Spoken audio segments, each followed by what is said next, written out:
Le salme delle 3 vittime innocenti sono sotto sequestro e quindi poi una volta che ci sarà il via libera da parte della magistratura verranno prese le decisioni Dovrebbe successive. già venire lunedì questo via libera. Sì, in teoria dovrebbe avvenire lunedì, però poi non lo sappiamo di fatto. E poi una volta che ci sarà appunto l'autorizzazione da parte della magistratura si procederà con le procedure per i funerali, individuando anche un luogo, perché da quanto appunto abbiamo appreso i familiari pensavano di fare un unico funerale per tutti e tre. Passato lo shock delle ore seguenti l'incidente, il dolore per la tragedia di Santo Stefano di Cadore è forse ancora più forte, oggi che a Favaro il vuoto incolmabile lasciato da Marco, Maria Grazia e il piccolo Mattia inizia a manifestarsi in tutta la sua drammaticità.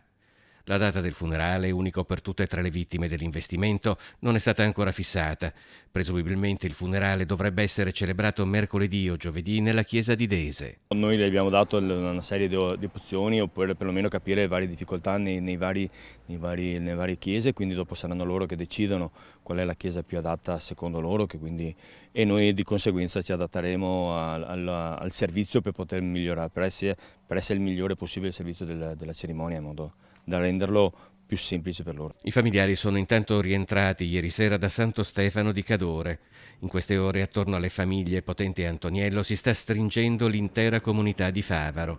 Giampiero Trabuio, consigliere delegato alla municipalità e molto attivo sia in parrocchia che nell'associazionismo locale, ha manifestato la sua vicinanza a Lucio Potente e Luigi Antoniello, i nonni di Mattia.